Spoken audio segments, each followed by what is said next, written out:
আসসালামু আলাইকুম। আজকে আমাদের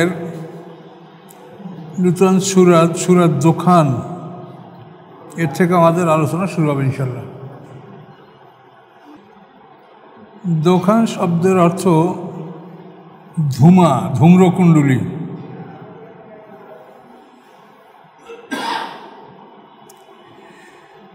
তো এই দোখান বলতে কোন ধূমাকে বলা হয়েছে এটা নিয়ে তাফসীর কারকদের মধ্যে বিভিন্ন বর্ণনা আছে। তবে যেটা গ্রহণযোগ্য সেটা হচ্ছে এই দোখান ওই দোখান না, যে কিয়ামতের আগে যে ধূম্রকুণ্ডলী প্রকাশ পাবে, কিয়ামতের আলামত, এটা সেই ধূমা না। কিয়ামতের আগে কিয়ামতের যে 10টা আলামত, তার মধ্যে সর্বপ্রথম আলামত হবে ধূমা। সেটা হবে একটা গ্যাসীয় পদার্থের মতো, সেটায় সমস্ত কাফেররা অসুস্থ হয়ে পড়বে এবং 40 দিন সেই ধূমাটা পৃথিবীতে বিরাজ করবে। এরা মুখ থেকে ঢুকবে, মলদ্বার থেকে বের হবে এবং কাফেররা ভীষণ কষ্ট পাবে এই ধূমায়।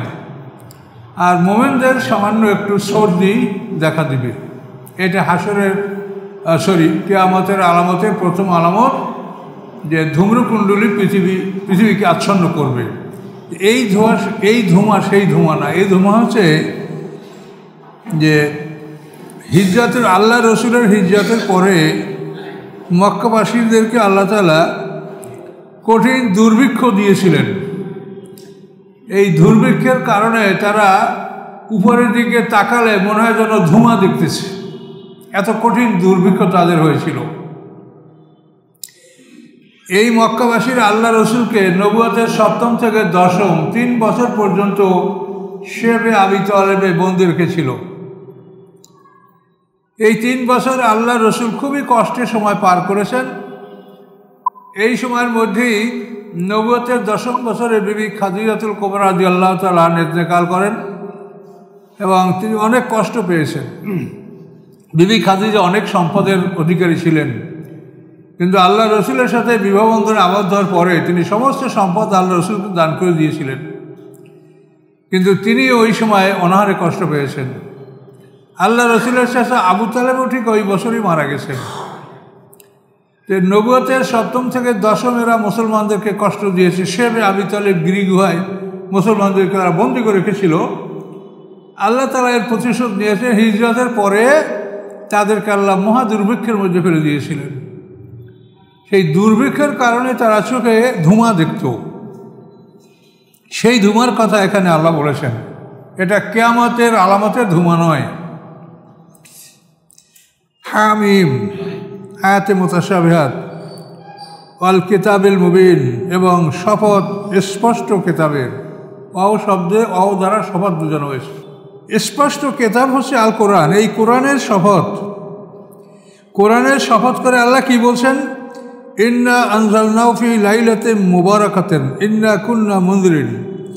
নিশ্চয়ই আমি এই কোরআন নাযিল করেছি একটি বরকতময় রাতে।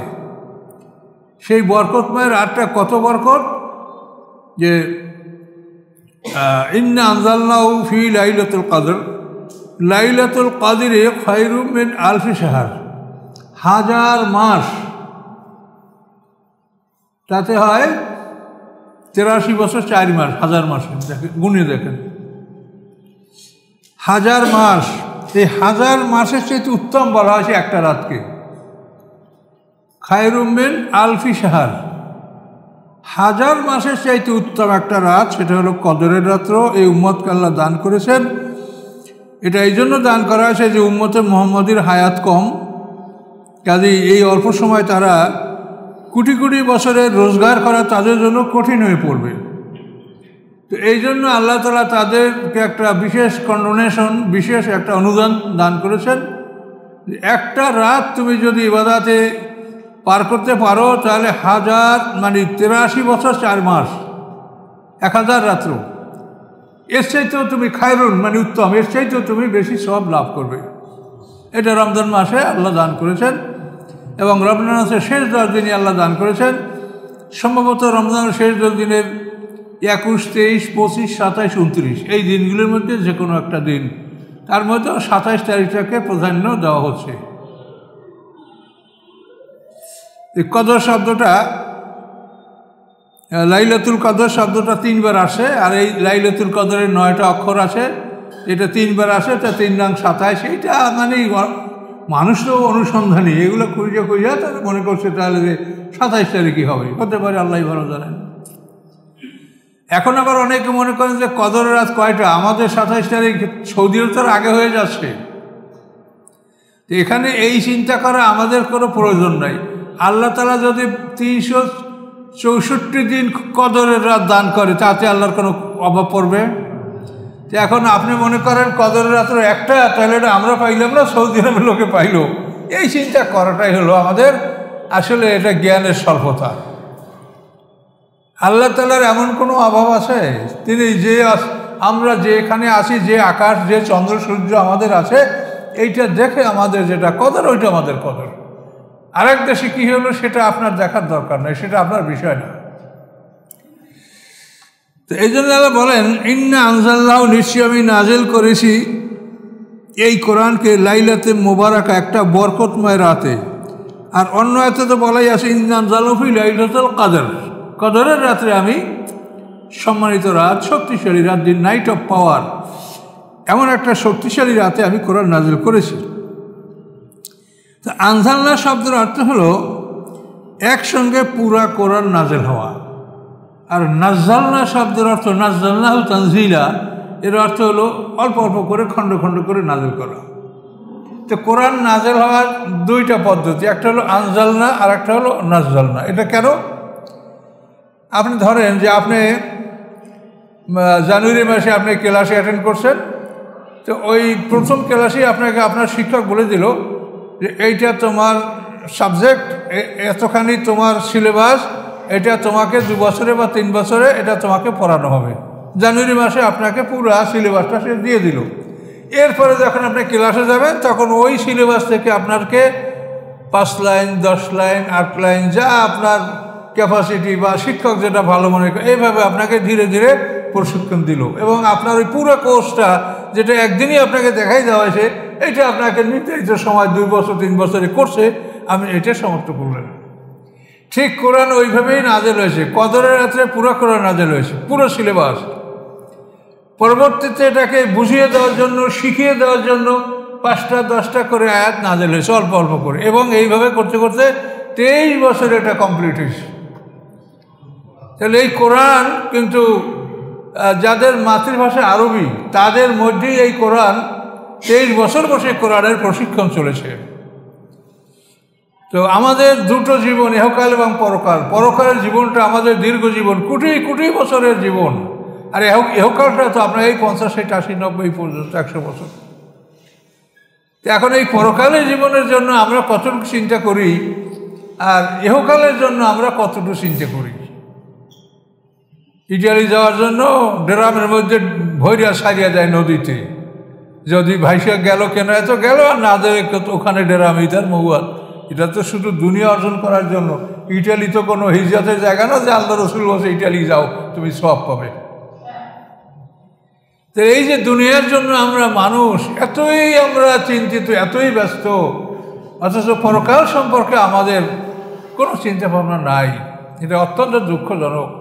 আর এটা হবে এই জন্য যে আল্লাহ তাআলা জান্নাত জাহান্নাম দুটোই পরিপূর্ণ করবেন। লা আমলানা জাহান্নাম আল জান্নাতি ওয়ান নাসি আজমাইন। আল্লাহ বলেন, জিন ইনসান এই সকল দল, সবাইকে দিয়েই আমি আমার জান্নাত এবং জাহান্নাম দুটোই আমি পূর্ণ করব। কাজে এই জন্য আমাদের সবসময় সচেষ্ট হতে হবে, সবসময় কোরআন জানার চেষ্টা করতে হবে। এবং এই পৃথিবী বড় ফেতনার পৃথিবী। শয়তান সারা পৃথিবী তার নেটওয়ার্ক চালু রাখছে, যার জন্য আমরা অনেক সময় বিভ্রান্তির মধ্যে পড়ছি, আমরা বুঝতে পারছি না। এবং শয়তান থেকে সার্বক্ষণিক যারা আত্মরক্ষা না করেন তারা এটা বুঝবেন না। সবসময় আউযুবিল্লাহ পড়বেন, কোনো একটা জিকির আল্লাহর আপনার জবানে থাকবে, আল্লাহকে সবসময় স্মরণে রাখবেন, তা নাহলে আপনি সঠিক পথে থাকতে পারবেন না। আল্লাহ নিজেই বলে দিয়েছেন, ওমা ইয়াশু আন যিকরির রহমানে নুকাইয়িদ লাহু শাইতানান ফাহুয়া লাহু কারীন।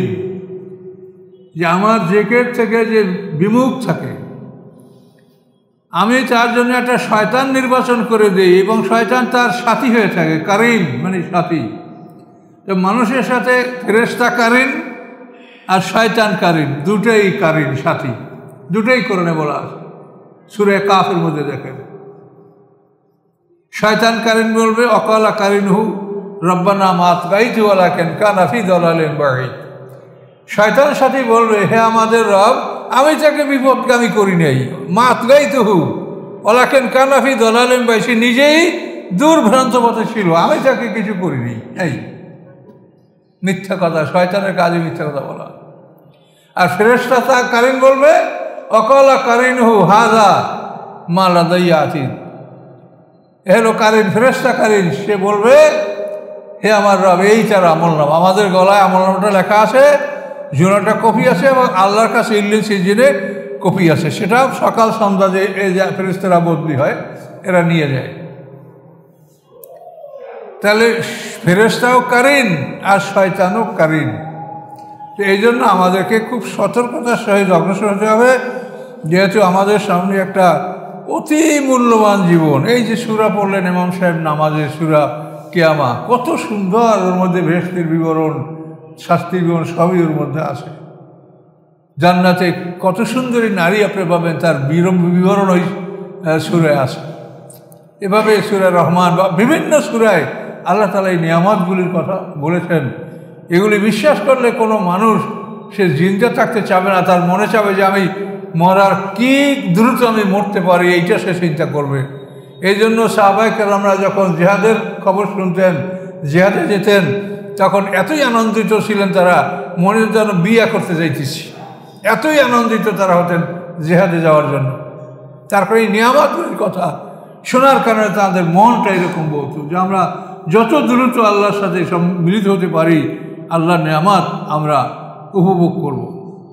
বরজাকে হালকাভাবে আর বিচারের পরে প্রকৃতভাবে, শাস্তিটাও হালকাভাবে আর নিয়ামতটাও হালকাভাবে বরজাকের মধ্যে। বরজাকের পরে হবে পূর্ণাঙ্গ ব্যবস্থা, যেটা কোরআনে আল্লাহ স্পষ্ট বলেছেন, সানুআযিবু মাররাতাইনি সুম্মা ইউরাদ্দুনা ইলা আশাদ্দিল আযাব। আল্লাহ বলেন এই বেঈমান কাফের মুনাফিকদেরকে আমি দুবার শাস্তি দেব, হালকা শাস্তি, এই দুনিয়ায় এবং বরজাকে। তারপরে সুম্মা ইউরাদ্দুনা ইলা আযাবিন আযীম, তারপর তাদেরকে বড় শাস্তি দিকে ফিরিয়ে নেওয়া হবে। কোরআন আবার নূহ আলাইহিস সালাম সম্পর্কে, তার জাতি সম্পর্কে আল্লাহ বলছেন, আর নারু ইউরাজুনা আলাইহা গুদুম ওয়া আশিয়া, সকাল সন্ধ্যা তাদেরকে তাদের আগুনের ঠিকানার সামনে হাজির করা হবে, দেখানোর জন্য এইটা তোমাদের ঠিকানা। ওয়াইয়াউমা তাকুমুস সাআ, আর যেদিন কিয়ামত অনুষ্ঠিত হবে সেদিন আল্লাহ আদখিলু আলা ফিরআউন আশাদ্দিল আযাব, ফিরআউন সম্প্রদায়কে কঠিন শাস্তির মধ্যে ঢুকাও।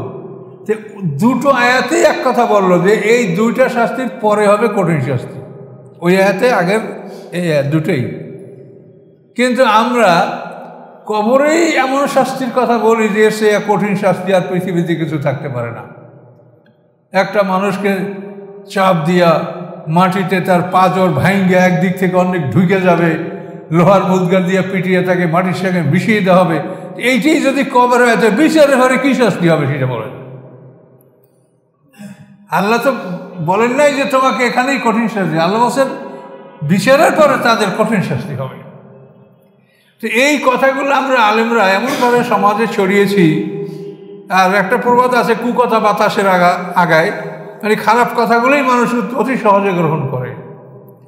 অথচ কবর আযাব সম্বন্ধে কত সুন্দর হাদিস, যেটা বুখারী মুসলিমের, যেটা কেউ আমরা বলি না আলেমরা। সেটা কি?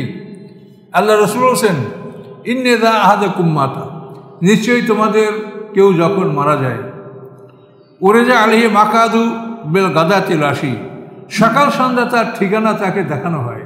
ইনকামনার জান্নাতে ফামিনাল জান্নাত, যদি সে জান্নাতবাসী আছে জান্নাতের ঠিকানা দেখানো হয়। ওয়ানকানা মিনান নারে ফামিনান নার, সে যদি আগুনের অধিবাসী হয় তার ঠিকানা যদি আগুনের ঠিকানা হয় তা আগুনের ঠিকানা তাকে দেখানো হয়। এবং তাকে বলা হয় হাযা মাকাদুকা, এ তোমার ঠিকানা, হাত্তা ইয়াবাসাকা আল্লাহু ইয়াউমাল কিয়ামাতি, আল্লাহ তাআলা তোমাকে কিয়ামতের দিন এখানে পৌঁছিয়ে দেবেন। এই হাদিস কিন্তু বুখারী মুসলিম, এই হাদিস এবং কোরআন আয়াত দেখেন হুবহু মিলে গেছে। কিন্তু যে হাদিসগুলি আমরা ভয়ঙ্কর আযাব মানুষকে ভয় দেখাই, হেদায়েত কি আমাদের হাতে যে মানুষকে আমরা ভয় দেখাবো আল্লাহর ইচ্ছার বাইরে? বরং আমাদের জিহ্বা কাটা যাবে। আল্লাহ যা বলছে তাই বলো, রাসূল যা বলছেন তুমি তাই বলো।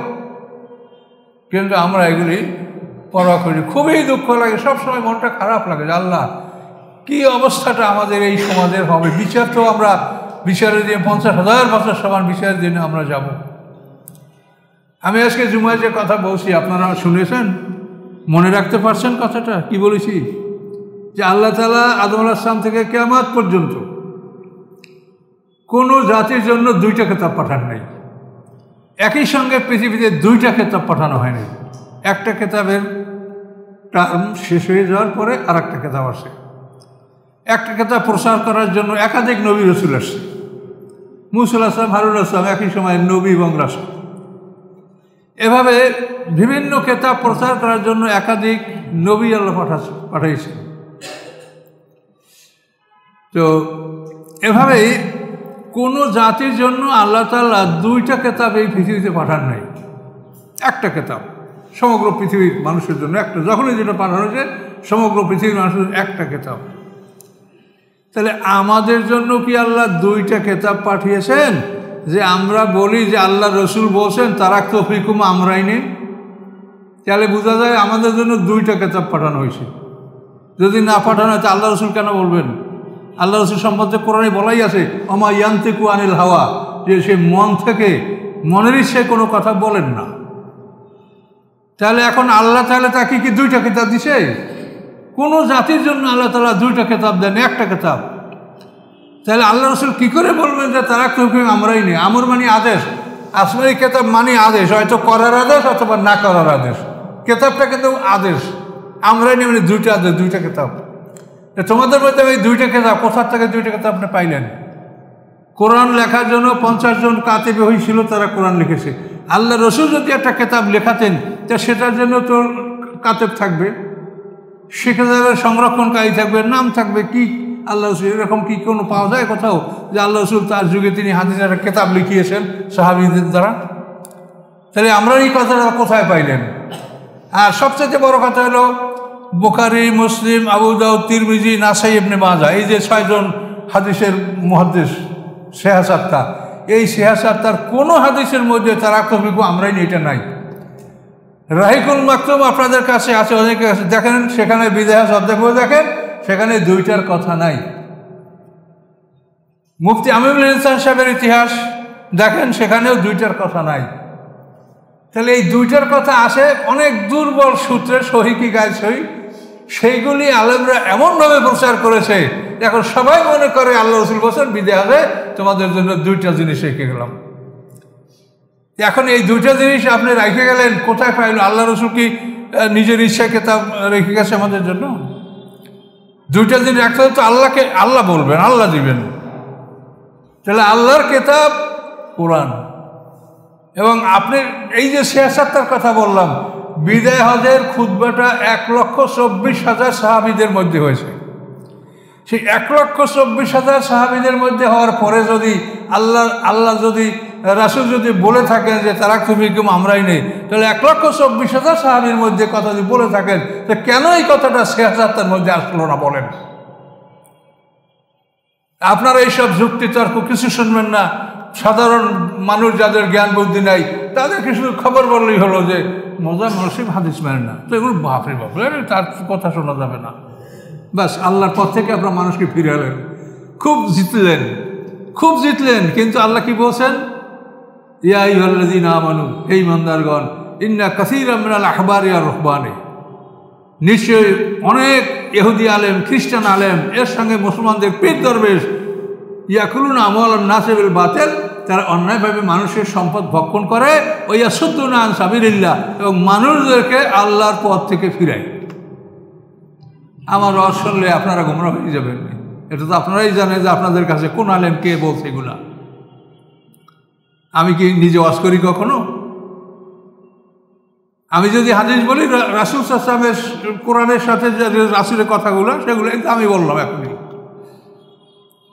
কিন্তু এটা আমার জন্য আমার কষ্ট লাগছে যে আমরা মানুষ সমাজের আমাদেরকে বিশ্বাস করে, কিন্তু আমরা মানুষের সাথে কি প্রতারণাটা করছি।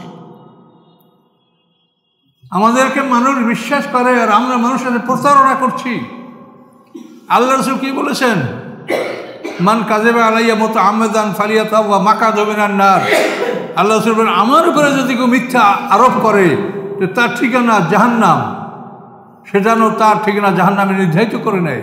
আল্লাহ রাসূল বলেছে এই কথা। তারপর আমরা 1,24,000 সাহাবের মধ্যে আল্লাহ রাসূল বিদায় হজ, সেইখানে এই কথা আল্লাহ রাসূল বলেন নাই, যার জন্য সিয়াসাতে নাই, কোনো সিরাত গ্রন্থে নাই, সহিগুলোয় নাই। এইগুলো আপনারা আলেম সমাজ এমনভাবে প্রচার করেছেন, ওই যে স্কুলে ধর্মশিক্ষা দেওয়া হয় সেখানেও দেখা যায় ওই বইতে লেখা কি দুইটা জিনিস।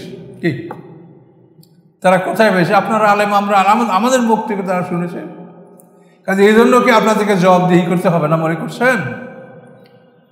আপনাদেরকে আল্লাহ বলছে না কি যে তুমি কথা বানাইয়া বললে আমার পথে মানুষ নিয়ে আসো, আর তুমি বানাইয়া বললে হেদায়েত হবে? এটা আল্লাহ বলছেন?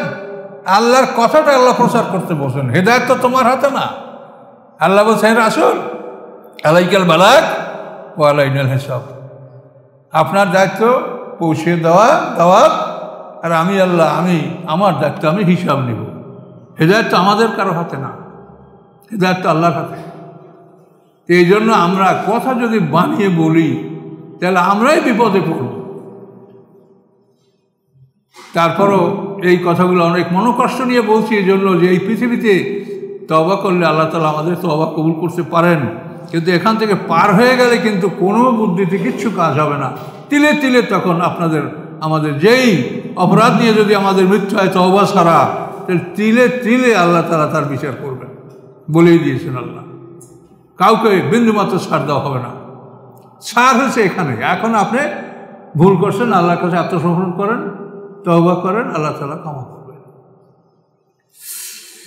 তো এই কথাগুলি আল্লাহ বলেন, ইন্না কুন্না মুনজিরিন, আমি ছিলাম ভয় প্রদর্শনকারী।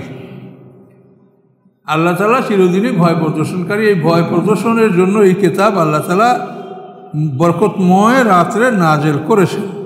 ফিহা ইউফরাকু কুল্লু আমরিন হাকিম, ওই রাতে বন্টন করা হয় হাকিমের সমস্ত কর্ম। হাকিমকে আল্লাহ, আমরান হাকিম, হাকিমের কর্ম, আল্লাহর কর্ম ওই রাত্রে বন্টন করে, ইউফরাকু বন্টন করা হয়। তাহলে এই রাতে, অর্থাৎ এই কদরের রাত্রে আল্লাহ তাআলা আমাদের ভাগ্য বা আল্লাহ আদেশ বন্টন করেন। আমরান হাকিম, হাকিমের আদেশ বন্টন করা হয়। এটা হলো কদরের রাত্রে 1 বছরের আমলনামা ফেরেশতাদের কাছে হস্তান্তর করা হয়। তাকদীরের কপিটা আল্লাহর হাতে, এটা আল্লাহ কাউকে দেন না। এটা কোরআন পাকে আল্লাহ পরিষ্কারভাবে আল্লাহ বলেছেন যে তাকদীরের যে কিতাব, ইয়ামহুল্লাহু মা ইয়াশা ওয়া ইউসবিত ওয়া ইনদাহু উম্মুল কিতাব, সূরা রাদের মধ্যে একটা আছে যে আল্লাহ যা ইচ্ছা মুছে ফেলেন। ইয়ামহুল্লাহু মা ইয়াশা ওয়া ইউসবিত, যা ইচ্ছা তিনি ঠিক রাখেন। ওয়া ইনদাহু উম্মুল কিতাব, তার কাছে কিতাবের মূল কপি। আপনি যদি কপি ডুপ্লিকেট দিয়ে দেন তারপর তো ওটা সংশোধন করার কোনো সুযোগ থাকে না। সেই জন্য আল্লাহ বলছেন যে তাকদীরের উম্মুল কিতাব, মানে কিতাবের মা, অর্থাৎ মূল কপি, অরিজিনাল কপি, এটা আল্লাহর হাতে। এই তাকদীরের অরিজিনাল কপিটা আল্লাহ ফেরেশতাদের হাতে হস্তান্তর করেন না। শুধুমাত্র 1 বছরের বিষয়টা কদরের রাত্রে, এই কদর থেকে আগামী বছর কদর পর্যন্ত এই 1 বছরের আমলটা ফেরেশতাদের হাতে হস্তান্তর করা হয়। এই ফিহা ইউফরাকু কুল্লু আমরিন হাকিম, হাকিমের সকল কর্ম বন্টন করা হয় ওই রাত্রে, এই কদরের রাত্রে। তো এই কদরের রাত্রে সম্পর্কে, লাইলাতুল মুবারক সম্পর্কে অনেক তাফসীরকাররা বলেছেন যে এর দ্বারা লাইলাতুল বারাতকে বোঝানো হয়েছে। এই যে লাইলাতুল বারাত রমজানের আগে। তো শেষ পর্যন্ত এই দুইটা জিনিসের তারা মীমাংসা দিয়েছেন এই যে লাইলাতুল বারাতে সিদ্ধান্তটা গ্রহণ করা হয়, লাইলাতুল কদরে সেটা কার্যকর করা হয়। মানে যখন এই দুইটা নিয়ে তর্ক যে আসলে এটা কি বারাত না কদর, এখন তাফসীরকাররা সিদ্ধান্ত দিয়েছেন যে এই যে আমরের হাকিমের যে কর্ম, এইটা বন্টন করার বিষয়টা লাইলাতুল মোবারক, অর্থাৎ এখানে যদি আপনি শবে বারাত যেটাকে আমরা বলি, সেটা যদি হয় তাহলে ওই রাত্রে বিষয়টা চূড়ান্ত করা হয় যে এটা করা হবে, কিন্তু এইটা কদরের রাতের ফেরেশতাদের কাছে হস্তান্তর করা হয়। এইভাবে বলে তারা জিনিসের সমাধান দিয়েছেন, মানে ওই রাত্রটারও সম্মান দিয়েছেন তারা, যে ও রাত্রটাও আল্লাহর কাছে একটা সম্মানিত রাত। এবং এই ব্যাপারে অনেক হাদিসও আছে। আল্লাহ বলেন, আমরা মেনেন যে না, আদেশগুলি সব আমার নিকট হতে। তাহলে আদেশ রাসূল দিতে পারেন না। ফরজ, সুন্নাত, মুস্তাহাব যাই বলেন, সমস্ত আদেশ কার? আল্লাহ। সুন্নাত কার? আল্লাহ। সমস্ত সুন্নাত, সমস্ত কর্ম আল্লাহ। আল্লাহ ছাড়া রাসূল কিছু বলার তার অধিকার নাই। তো সেইখানে রাসূল বলবে আমি দুইটা জিনিস রেখে গেলাম, এটা কত বড় কথা। দুইটা জিনিস আল্লাহ বলছেন একটা, সেইখানে দুইটা। তাম পৃথিবীতে আল্লাহ তাআলা কোনো জাতির জন্য দুইটা কিতাব পাঠান নাই। আর এই দুইটার কারণে আজকে আমাদের সমাজে অধিকতর যে গণ্ডগোলটা আমাদের হচ্ছে, দলাদলিটা হচ্ছে এই দুই কিতাবের জন্য। দুই কিতাব তো একটা।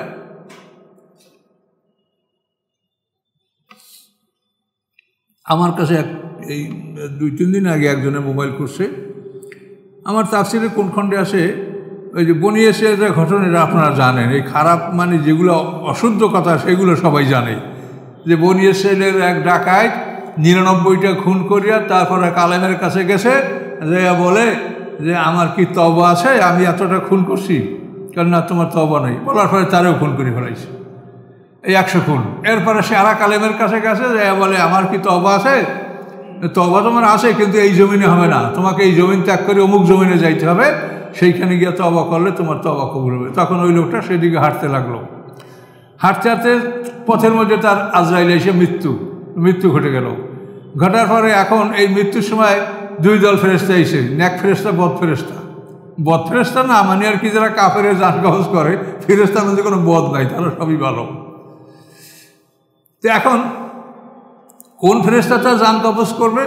তো শেষ পর্যন্ত তাদেরকে আল্লাহ পরামর্শ দিয়েছে যে সে জমিন মাইপে দেখো, যেদিকে তাকে যাইতে বলা হয়েছে সেই জমিনটা কাছে না যেখান থেকে রওনা সেইটা কাছে। যদি ওই জমিন কাছে হয় তাহলে তাকে তোমরা খালাস দিয়ে দাও, জান্নাতি ঘোষণা করে দাও। তাই জমি ছিল ওইটা দূরে। শেষ পর্যন্ত আল্লাহর হুকুমে ফেরেশতারা জমিন টাইনা বলাইয়া লম্বা করে দিয়া তারে ওই যেদিকে যাইতে বলছে সেই জমিনের কাছাকাছি নেওয়া হয়েছে এবং তাকে এভাবে খালাস দেওয়া হয়েছে। আর এই হাদিস যদি বিশ্বাস করেন তাহলে অবস্থাটা কী দাঁড়াবে, যে 100টা খুন করার পরে আল্লাহ তাকে ভেস্তে নেওয়ার জন্য এত চেষ্টা করছে, 2-5টা খুন করলে তো অনায়াসে ভেস্তে যাবো, তাহলে চিন্তার কি আছে? এখন কোরআন কি বলে দেখেন, কোরআন বলে অমান কাতালা নাফসান বেগারে নাফসে না ফাসাদিন ফিল আরদে ফাকান্নামা কাতালান নাসা জামিয়া। আল্লাহ বলেন যে অন্যায় করে নাই, অপরাধ করে নাই, ফাসাদ করে নাই এমন একটা মানুষকে কেউ যদি হত্যা করে, সে যেন তাম পৃথিবীর মানুষ হত্যা করলো। কোরআনের আয়াত, আপনি কি করবেন? এখানে মোমেন কাফের বলা হয় নাই, নাফসান একটা মানুষ। অমান কাতালা নাফসান বেগারে নাফসান, সে কাউকে খুন করে নাই। ও ফাসাদেন, সে পৃথিবীতে কোনো অনাসৃষ্টি করে নাই, সে মিসচিফ মেকার নয়। এমন একটা মানুষকে হত্যা করলে সে যেন তাম পৃথিবীর মানুষ হত্যা করলো।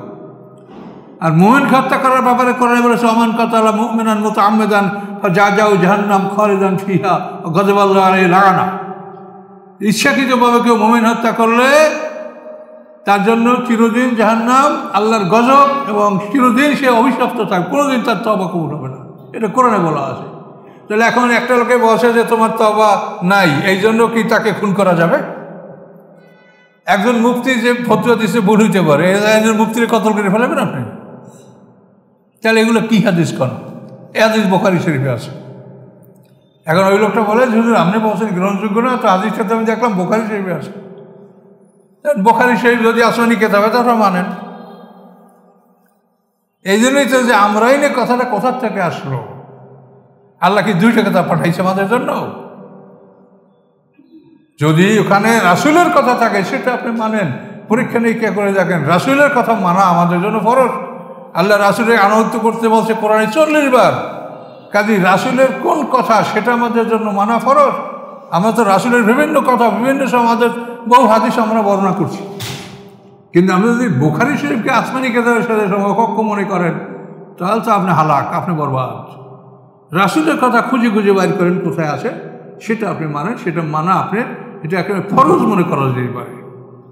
যেহেতু রাসূলের আনুগত্য করার জন্য কোরআনে 40 বার আল্লাহ বলছে। কাজে আপনি একটা পাইলেই সেটা এই যে কথাগুলো দেখেন, আমার সংস্কার বই আপনারা পড়ে দেখেন যে সেখানে কত বড় মারাত্মক মারাত্মক কথা আসে।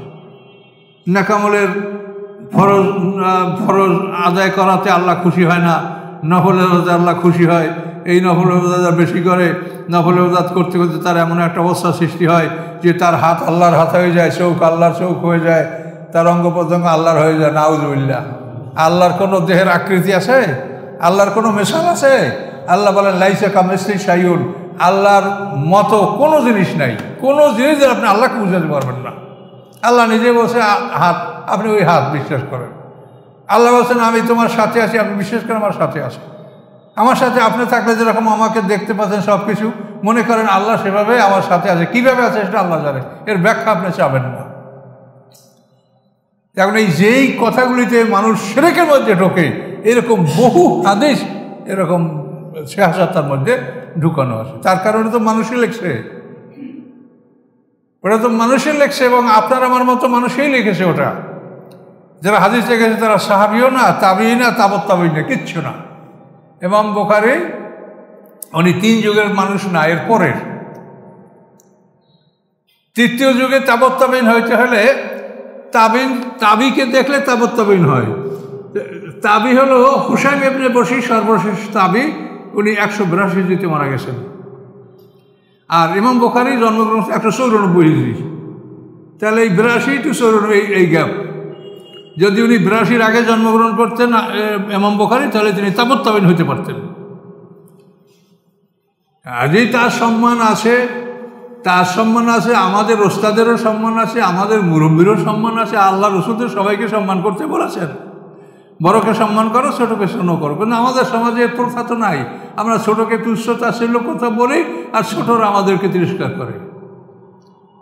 এই তো বড় বড় নেতাদের কথা শুনলাম, একদল ছোট, তাদেরকে বসে, ওদের তো এখন মধ্যে দুধের দাঁতি পড়ে নাই, তো ওরা কি করবে?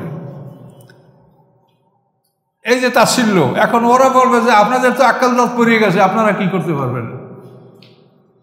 কি তাহলে এইগুলোর কথা কি আল্লাহ পছন্দ করে? আল্লাহ বলছে বড়কে সম্মান করো, ছোটকে স্নেহ করো। তো কাজে আমরা আসলে আল্লাহর কথা মানি না, রাসূলের কথা মানি। রাসূল বলেন নাই মান লাম ইয়ারহাম সাগীরানা ওয়া লাম ইউক্কির কাবীরানা ফালাইসা মিন্না, রাসূলের হাদিস। যে ছোটোর প্রতি যে স্নেহশীল না হয়, বড়কে যে সম্মান না করে, সে আমার নয়, আমার দলভুক্ত নয়। তা আমরা কই? সেখানে তো আমরা তুচ্ছ তাচ্ছিল্য করে একে অপরকে কথা বলছি। কাজে এগুলো ঠিক না। ইন্না কুন্না মুরসিলিন, আমি ছিলাম প্রেরণকারী। রসালাত, মুরসেল মানে যেখানে চিঠি পাঠানো হয়, রসালাত। শোনেন, নবী হওয়া কিন্তু একটা আলাদা জিনিস। রসুল হইতে পারেন আপনারাও আমরাও। রাসূল মানে যে চিঠি বহন করে। আমরা যদি আল্লাহর পক্ষে চিঠিটা আপনার কাছে পৌঁছে দিতেন, আমরা রাসূলের রাসূল। কথা বলতে পারছেন? রাসূলের রাসূল আমরা, কিন্তু নবী কিন্তু না। নবী হলো আলাদা একটা জিনিস। এই নবীর বৈশিষ্ট্য রাসূলের চাইতে বেশি। রাসূল যে কোনো পিয়নকে আপনি রাসূল বলবেন, পিয়নের আরবি রাসূল। আরসালা কায়সার রাসূলান ইলা উমর ইবনুল খাত্তাব, কায়সার উমর ইবনুল খাত্তাবের কাছে রাসূল পাঠাইলেন। এই রাসূল মানে কি? পিয়ন পাঠাইলেন, পত্রবাহক পাঠাইলেন। তাহলে রাসূল শব্দটা কমন, এটা রাসূলের ক্ষেত্রে ব্যবহার হয়, আবার অন্যদের ক্ষেত্রে ব্যবহার হয়। কিন্তু নবী জিনিসটা নবী ছাড়া অন্যদের ক্ষেত্রে ব্যবহার হয় না। রহমাতাম মির রাব্বিক, আল্লাহ বলেন এটা আপনার রবের পক্ষ থেকে রহমত। ইন্নাহু আস-সামিউল আলিম, নিশ্চয়ই তিনি সব কিছু শোনেন এবং সব কিছু অবগত আছেন। আল্লাহ তাআলা রব্বিস সামাওয়াতি ওয়াল আরদ, তিনি আকাশসমূহের রব, পৃথিবীর রব। ওমা বাইনহুমা, এবং এত দুভার মধ্যে যা আছে তার সব কিছুর রব তিনি। রব মানে পালনেওয়ালা। লালন পালন করতে কি লাগে? একটা সূর্য জ্বালাতে কি লাগে, দৈনিক কত হাইড্রোজেন লাগে ওই সূর্যের একটা আলো জ্বালাতে, একটা বাল্ব জ্বালাতে। আপনি চিন্তা করতে পারছেন যে কত দূরে অবস্থান করে সে সারা পৃথিবী আলোকিত করে ফেলছে, এবং তার তাপে আমরা অস্থির হয়ে যাচ্ছি, মানুষ পশু মরে যাচ্ছে। তাহলে এই সূর্যকে জ্বালাতে দৈনিক কত হাইড্রোজেন লাগে?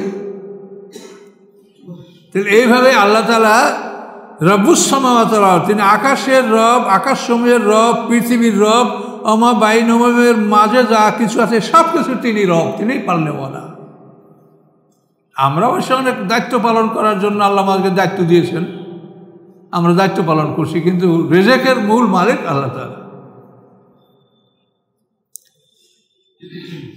ইন কুনতুম মুকিনিন, যদি তোমরা বিশ্বাসকারী হয়ে থাকো, যদি তোমরা দৃঢ় বিশ্বাসী হয়ে থাকো, তাহলে তোমরা জেনে রাখো যে আল্লাহ তিনি সমস্ত আকাশ, সমস্ত পৃথিবী এবং এদের মাঝে যা আছে এই সব কিছু তিনি রব।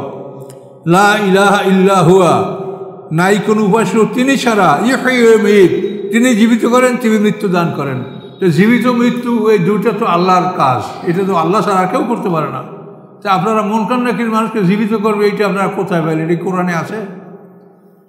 কোরআনে যে কথা আছে ইহয়ী ওয়া ইউমীত, তিনি জীবিত করেন, মৃত্যু দান করেন।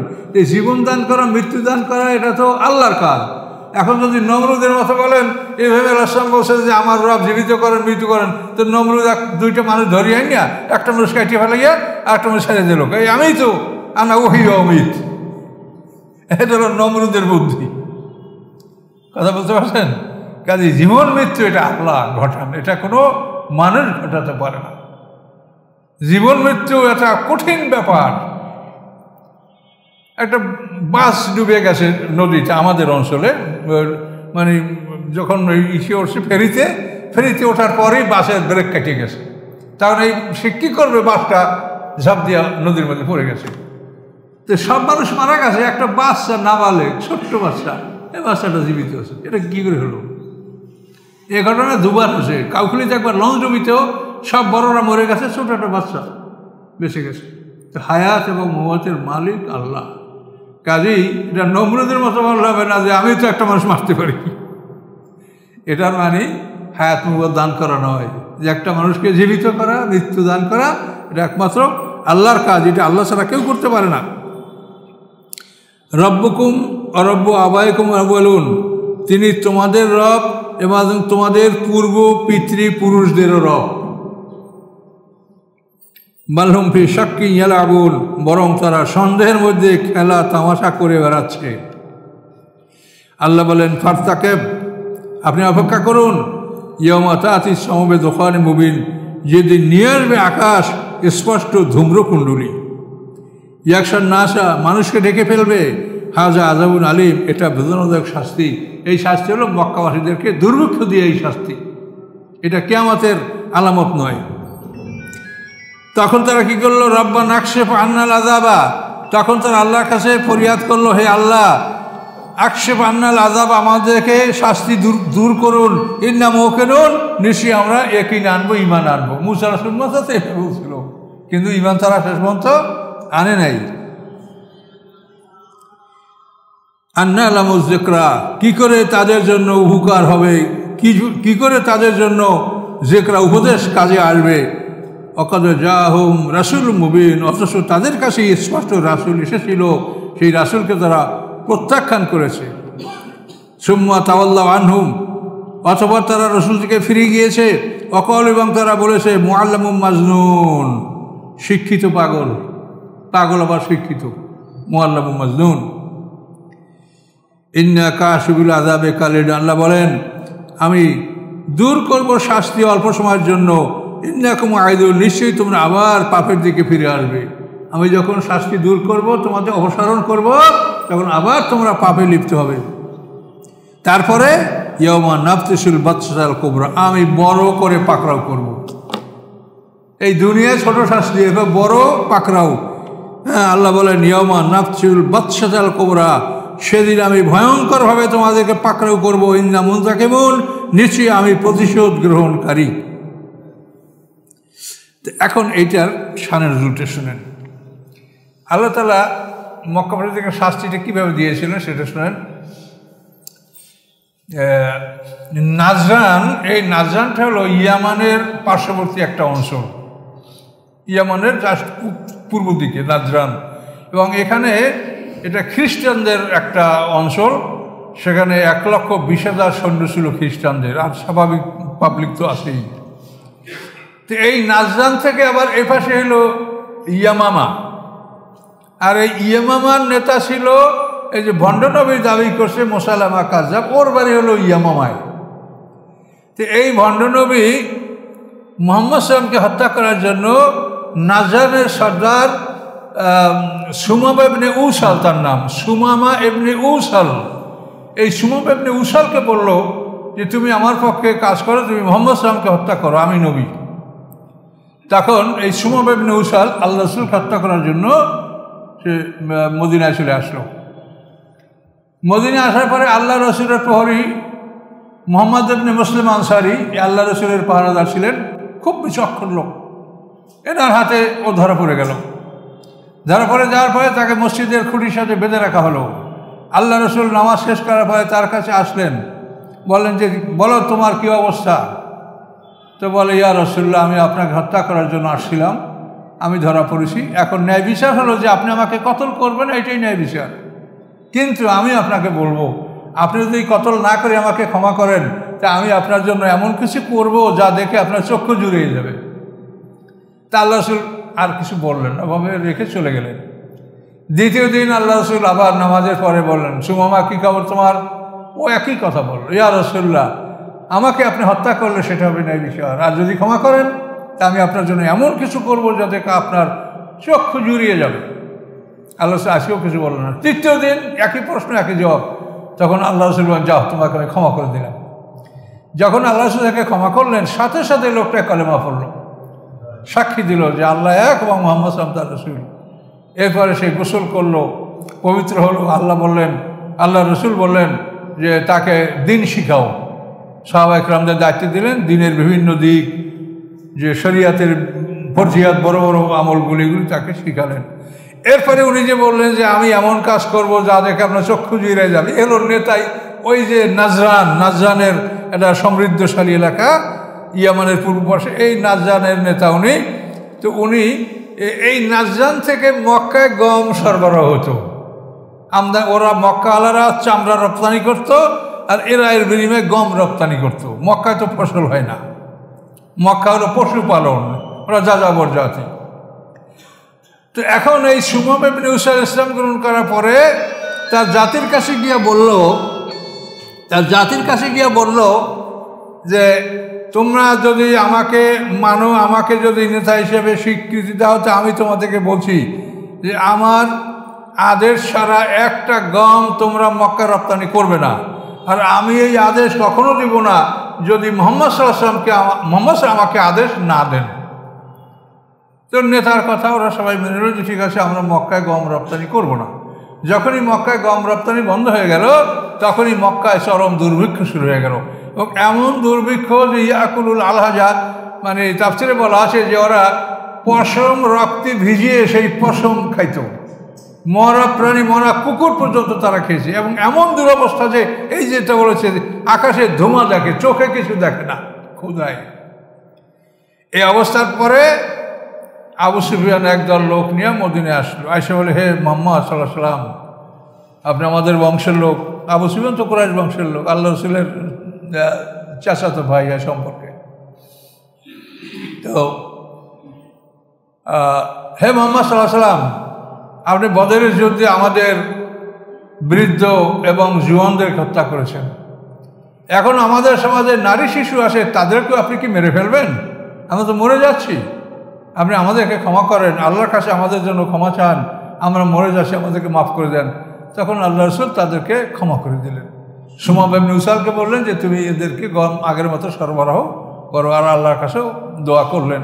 এভাবে আল্লাহ রসুল তাদের এই মানে দুর্ভিক্ষ, তাদের যে কষ্ট, এটা আল্লাহ রসুলের জন্যই তাদেরকে আল্লাহ কষ্ট দিয়েছেন, এবং আল্লাহ রসুলের দোয়ায় তিনি যখন ক্ষমা করলেন, আল্লাহ তাদেরকে ক্ষমা করে দিলেন। এই ঘটনাটা এখানে বলা হয়েছে। আচ্ছা, তো এখানে আল্লাহ বললেন যে ওদেরকে রাসূল পাঠিয়েছিলাম, ওরা ফিরে গেল। তারা বলল শিক্ষিত পাগল, আল্লাহ বলেন আমি শাস্তি দূর করবো অল্প সময়ের জন্য, কিন্তু তারপর আবার ওরা পাপে লিপ্ত হবে। লিপ্ত হওয়ার পরে আমি ইয়ামুল নাফতিসুল বাদশাতাল কুবরা, আমি বিচারের দিন তাদেরকে কঠিনভাবে ধরব। ইন্না মুনতাকিমুন, আমি প্রতিশোধ গ্রহণকারী। ওয়ালাকাদ ফাতান্না ক্বাবলাহুম কওমা ফিরআউন, আল্লাহ বলেন ইতিপূর্বে আমি পরীক্ষা করেছিলাম ফিরআউন সম্প্রদায়কে। ওয়া জাআহুম রাসূলুন কারীম, এবং তাদের কাছে একজন সম্মানিত রাসূল এসেছিলেন, তিনি হলেন হযরত মূসা আলাইহিস সালাম। তিনি বলেছিলেন আনাদ্দুলা ইবাদাল্লাহ, আল্লাহর বান্দাদেরকে আমার কাছে ফেরত দাও। বনী ইসরাঈলকে তোমরা গোলাম বানিয়ে রেখেছো, আমার কাছে আল্লাহর বান্দাদেরকে আমার কাছে ফেরত দাও। মূসা আলাইহিস সালাম এই আবেদন করেছিলেন। ইন্নী লাকুম রাসূলুন আমিন, আমি নিশ্চয়ই তোমাদের কাছে একজন আমানতদার রাসূল। রাসূলরা আমিন, আমিন মানে আমানতদার, অর্থাৎ আল্লাহ যা বলছেন তাই বলেন, এর বাইরে একটা কথাও তারা বলেন না। তাহলে আমাদের রাসূল কি বলছেন যে আমি দুইটা জিনিস নিয়ে আসলাম, দুইটা জিনিস কি দিচ্ছে আল্লাহ তাকে? আর সে আসারটাই কোনো রয়েছে এটা নাই, রাইকুল মাকতুম বলে সেখানেও নাই। আপনারা মানুষকে বুঝে বলেন, মানবে না যারা মানবে না সেটা তাদের ব্যাপার, কিন্তু বলা আপনাদের দায়িত্ব। আপনারা আপনাদের মনে বলবেন যে এই ব্যাপারগুলো তোমরা বিবেচনা করো, পৃথিবী এখনও আসে, তওবা করো, আল্লাহর পথে ফিরে আসো, মিথ্যা কথা ছড়িও না, মানুষকে আল্লাহর দিন থেকে ফিরেও না। আনাদ্দু ইলাইয়া ইবাদাল্লাহ, আল্লাহর বান্দাদেরকে আমার কাছে ফেরত দাও। ইন্নী লাকুম রাসূলুন আমিন, আমি তোমাদের কাছে আমানতদার রাসূল। আল্লাহ যা বলছেন আমি তাই বলছি, আল্লাহ আমাকে যা দিয়েছেন তাই আমি তোমাদেরকে দিচ্ছি। ওয়াল্লাহ তাআলু আলাইয়া, এবং আমার উপরে তোমরা অহংকার করো না, তোমরা বড়াই করো না, অহংকার করো না আল্লাহর উপরে। ইন্নী আতিকুম সুলতানুম মুবিন, নিশ্চয়ই আমি তোমাদের কাছে নিয়ে এসেছি স্পষ্ট প্রমাণসমূহ। এই যে 9টা মুজিজা, এগুলোকে বলে সুলতানুম মুবিন, স্পষ্ট প্রমাণ তোমাদের কাছে আমি নিয়ে এসেছি। ওয়ান্নী উস্তু বিরব্বি ওয়া রব্বিকুম, আমি আশ্রয় কামনা করছি আমার রবের কাছে এবং তোমাদেরও রবের কাছে। কি আনতারজুমুন, যে তোমরা যাতে আমাকে প্রস্তর আঘাতে হত্যা করতে না পারো, পাথর মেরে হত্যা করতে না পারো, এই জন্য আমি আমার রব তোমাদেরও রব, তার কাছে আমি আশ্রয় কামনা করছি। ওয়াল্লাম তুমিনু লি ফাতাযিরুন, আর যদি একান্তভাবে তোমরা আমার উপর ঈমান নাই আনো, তোমরা আমার থেকে পৃথক হয়ে যাও। ফাদা রব্বাহু, অথবা তিনি রবের কাছে দোয়া করলেন, কি বলে? আন্না হাউলাই কওমুম মুজরিমুন, নিশ্চয়ই এরা অপরাধী সম্প্রদায়। এ বলে মূসা আল্লাহর কাছে দোয়া করলেন। দোয়া করার আল্লাহ কি বললেন? ফাসরি বিআবাদি লাইলান, আপনি হে মূসা তুমি আমার বান্দাদেরকে নিয়ে রাতের এক অংশে তুমি মিশর ত্যাগ করো। এই যে মিশর ত্যাগ করা বিশাল ঘটনা, আপনারা জানেন, জাদুকরদের মোকাবেলার পরে যে মিশর ত্যাগ করার ঘটনা। আল্লাহ ফাসরি বিআবাদি লাইলান ইন্নাকুম মুত্তাবাউন, নিশ্চয়ই তোমাদের পশ্চাৎভবন করা হবে, তোমরা যাও, তোমাদের পিছনে এরা যাবে, আক্রমণ করবে তোমাদেরকে। ওয়াতরুকিল বাহরা রাহওয়ান, সমুদ্র পার হয়ে যাওয়ার পরে তুমি সমুদ্রকে বিশ্রামে রাখো, সমুদ্রকে বিশ্রাম করতে দাও। বুঝতে পারছেন? এগুলি সবই জানেন যে মূসা আলাইহিস সালাম লাঠির আঘাতে মানে 12টা রাস্তা সমুদ্রের মধ্যে তৈরি হয়ে গেল, দুই পাশে পানি পাহাড়ের মতো হয়ে গেল, ফেরাউন ডুবে মারা গেল। তো এখানে আল্লাহ বলছেন, হে মূসা ওয়াতরুকিল বাহরা রাহওয়ান, তুমি সমুদ্রকে বিশ্রামে রাখো, অর্থাৎ তুমি যেভাবে রাস্তা করে চলে গেছো সমুদ্রকে ওভাবেই থাকতে দাও, তাদের নড়াচড়া না করে। রাহওয়ান মানে বিশ্রামে রাখা, সমুদ্রকে বিশ্রামে রাখো।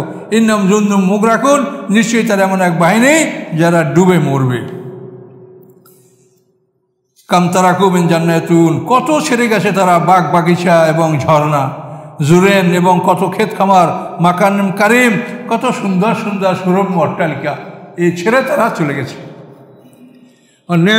নামাতেন কানু ফিহা ফাকিন, এবং কত নিয়ামত তাদের ছিল, তার মধ্যে তারা আনন্দ উৎসব করতেছিল। এগুলি থেকে তাদেরকে আল্লাহ বের করে সবাইকে লোহিত সাগরে আল্লাহ তারা ডুবিয়ে দিলেন। কাযালিকা আল্লাহ, এভাবেই আওরাসনা কওমান আখারিন, তাদের এই সব কিছু আমি অন্য জাতিকে আমি তার উত্তরাধিকারী বানালাম। বনী ইসরাঈলের শেষ পর্যন্ত এই মিশরের উত্তরাধিকারী হলো, সব ফেরাউন বাহিনী শেষ, বনী ইসরাঈলরা মিশরের উত্তরাধিকারী হলো। আমা বাকাত আলাইহিমুস সামাউ ওয়াল আরদু ওয়া মা কানু মুনজারিন, তাদের উপরে আকাশ পৃথিবী কাঁদে নাই এবং তাদেরকে অবকাশও দেওয়া হয়নি। তাদের জন্য আকাশ পৃথিবী কাঁদে নাই, তাহলে আকাশ পৃথিবী কাঁদার একটা প্রসঙ্গ আছে, এটা আমরা পেলাম। তাহলে আকাশ পৃথিবী একটু শেষ হলো, আমরা সামনে আর যাবো না। তাদের জন্য আকাশ পৃথিবী কাঁদে নাই, তাহলে আকাশ পৃথিবী কার জন্য কাঁদে? এটা তাফসীরে বলা আছে যে একজন মুমিন বান্দা যখন ইন্তেকাল করে তখন তার জন্য আকাশ পৃথিবী 40 দিন পর্যন্ত কাঁদে। এই মুমিন, আপনারা যে পথে হাইটে হাইটে মসজিদে আসেন, এই রাস্তাটা আপনার জন্য 40 দিন পর্যন্ত কাঁদবে। আপনি যে পাত্র থেকে চাউল খাবার খেয়েছেন, যে অবশিষ্ট খাদ্যগুলো আপনার জন্য আছে, সেগুলি আপনার জন্য 40 দিন পর্যন্ত কাঁদতে থাকবে। ওইভাবে যে রাস্তাগুলি দ্বারা আপনার আমলনামা আকাশে যাতায়াত করতো, এই রাস্তাগুলি আপনার জন্য 40 দিন পর্যন্ত কাঁদতে থাকবে। আকাশ, এই যে আকাশ কথা বলেছে, আকাশ, এই যে রাস্তা দ্বারা আপনার আমলগুলি আকাশে ওঠানামা করে, এই রাস্তাগুলি আপনার জন্য 40 দিন পর্যন্ত কাঁদবে। এই জন্য এর থেকে এক শ্রেণীর মানুষেরা 40 পালন করে, যে আকাশ পৃথিবীর শোক পালন হলো 40 দিন, আর মানুষকে আল্লাহ শোক পালন করতেছে 3 দিন। 3 দিন পরে তোমরা তোমাদের পিতামাতার জন্য দোয়া দুরুদ মিলাদ, মানুষকে দাওয়াত করা, খাওয়ানো, যেটা কোরআন পাকে সূরা নিসার 8 নম্বরে বলা আছে। ওই যে হাজার আল কিসবাতা, বন্টন করার সময় উপস্থিত হলে তোমরা কি করবে? উলুল করবো আল ইয়াতাম আল মাসাকিন ফারযুকুম মিনহু, নিকটতম আত্মীয় এতিম মিসকিন যারা উপস্থিত হয় তাদেরকে খাওয়াইয়া দাও। এটা ডাইরেক্ট কোরআনে বলা আছে। অথচ এক শ্রেণী আইনের কাজে এটা বেদাত, নাউযুবিল্লাহ। কোরআনে বলা আছে সেটাও বেদাত, মানে পয়সাগুলো সব আপনাগুলো লেবলিংয়ে দেবে, এই তো আপনারা কইতে চান। এমনে চান যারা দিবে তো এমনও দিতে পারবে আপনাকে, এরকম মশলা ঘুরিয়েন না। কথা বুঝতে পারছেন? এবং সাহাবায়ে কেরামদের থেকেই আমল আসে, এটা আমার তাফসীর আপনারা দেখবেন। তাহলে একটা রুকু পর্যন্ত আমরা পার হলাম। তো আল্লাহর প্রত্যেকটা কথাই সুন্দর, দেখেন কত সুন্দর কথা আল্লাহ বলেছেন। আস্তাগফিরুল্লাহাল্লাযী লা ইলাহা ইল্লা হুয়াল হাইয়ুল কাইয়্যুম ওয়া আতুবু ইলাইহি লা হাওলা ওয়া লা কুওয়াতা ইল্লা বিল্লাহিল আলিয়্যিল আযীম। আল্লাহুম্মা সাল্লি আলা মুহাম্মাদিন ওয়া আলা আলি মুহাম্মাদিন কামা সাল্লাইতা আলা ইব্রাহিম ওয়া আলা আলি ইব্রাহিম ইন্নাকা হামিদুম মাজিদ। আল্লাহুম্মা বারিক আলা মুহাম্মাদিন ওয়া আলা আলি মুহাম্মাদিন কামা বারাকতা আলা ইব্রাহিম ওয়া আলা আলি ইব্রাহিম ইন্নাকা হামিদুম মাজিদ। আল্লাহুম্মা আমিন। ربنا آتنا في الدنيا حسنة وفي الآخرة حسنة وقنا عذاب النار. ربنا ظلمنا أنفسنا وإن لم تغفر لنا وترحمنا لنكونن من الخاسرين. ربنا لا تزغ قلوبنا بعد إذ هديتنا وهب لنا من لدنك رحمة إنك أنت الوهاب. سبحان ربك رب العزة عما يصفون، سلام على المرسلين، الحمد لله رب العالمين. السلام عليكم.